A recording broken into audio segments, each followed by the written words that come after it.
fines del siglo XIX, las jornadas laborales eran de 16 horas y en ocasiones hasta 18 horas por día.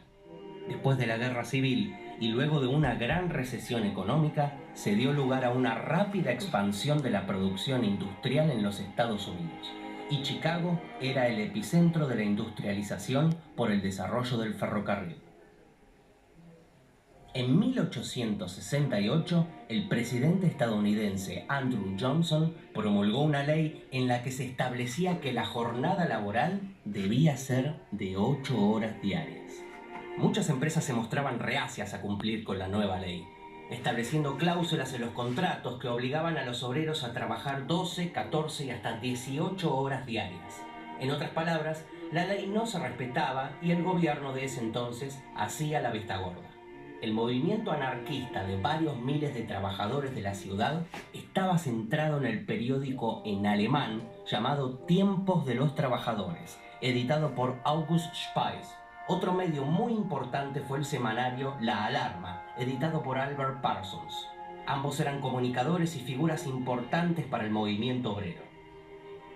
Con la consigna 8 horas de trabajo, 8 horas de descanso y 8 horas para la recreación, el 1 de mayo de 1886, en ciudades simultáneas de Estados Unidos, se organizó una gran huelga que juntó cantidades enormes de gente cuyas estimaciones varían de 300.000 a 500.000 de huelguistas.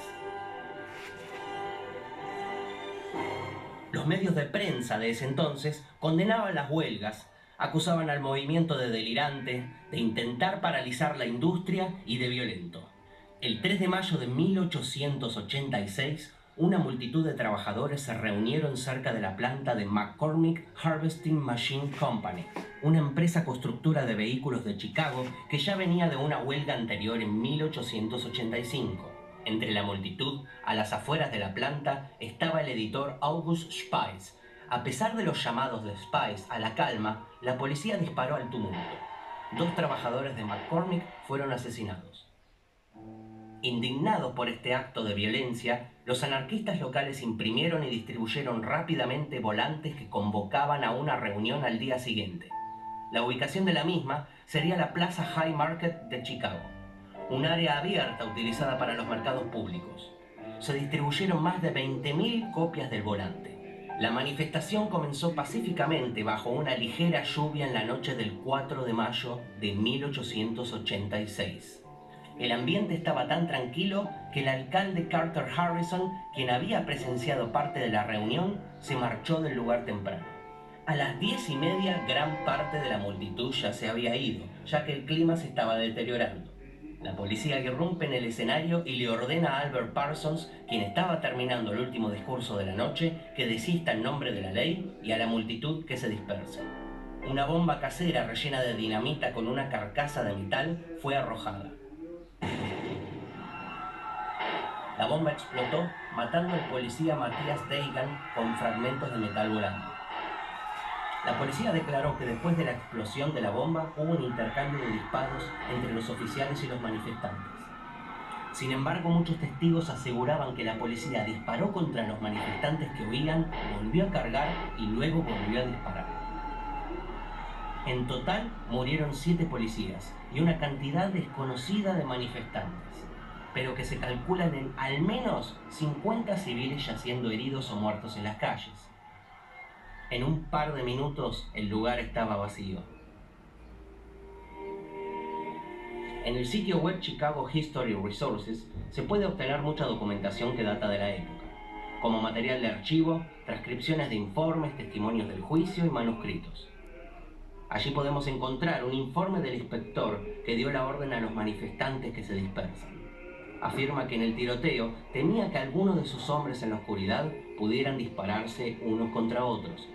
Un oficial dejaba su testimonio anónimo en el que decía que un gran número de policías resultaron heridos por los revólveres de otros policías, que disparaban a ciegas entre la oscuridad, el ruido y el caos. Cada hombre estaba por su cuenta. Al otro día se declaró la ley marcial. Los periódicos de todo Estados Unidos denunciaron a los anarquistas y abogaron por colgar a los responsables de los disturbios de High Market. Toda la comunidad laboral e inmigrante era vista como sospechosa. Se realizaron redadas policiales en hogares y oficinas de presuntos anarquistas. Arrestaron a miles de huelguistas e inmigrantes y finalmente se sometería a juicio por conspiración a 8 trabajadores: George Engel, Adolf Fischer, Louis Ling, Michael Schwab, Oscar Neeb, August Spice, Samuel Fielding y Albert Parson, siendo solo estos 3 últimos los que estuvieron presentes el día de los hechos. El juicio duró todo el verano y todos los medios se alimentaron de los disturbios de Haymarket. Dicho juicio es histórico y legendario por la cantidad de irregularidades en el mismo, donde nunca parecía juzgarse el hecho, sino la militancia e ideología de los acusados. La selección del jurado fue difícil, ya que despedían a cualquier persona que pudiera llegar a expresar empatía hacia los acusados. Ninguna prueba los incriminaba. No se pudieron hallar evidencias que los vinculen con haber arrojado la bomba, y ante esto, la fiscalía argumentó que, dado que los acusados no habían reprobado activamente a la persona que había arrojado la bomba, por lo tanto eran igualmente responsables como conspiradores. Los relatos sensacionalistas de los medios de prensa inspiraron un miedo público generalizado y repulsión contra los huelguistas, así como prejuicios hacia los inmigrantes, polarizando la opinión pública. Después de que se agotaron las apelaciones, el gobernador de Illinois conmutó las sentencias de Fielding y Schwab a cadena perpetua el 10 de noviembre de 1887. En la víspera de su ejecución programada, Ling, quien había sido acusado de fabricar la bomba, se suicidó en su celda. Al día siguiente, 4 acusados, Engel, Fisher, Parsons y Spice, fueron llevados a la horca.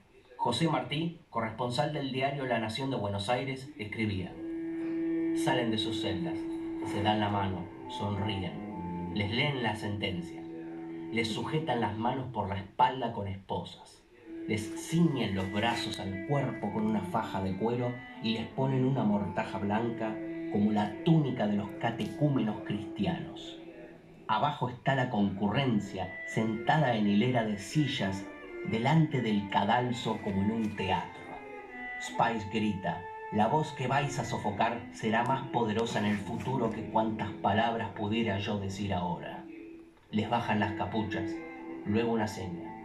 La trampa cede, los 4 cuerpos caen y se balancean en una danza espantada.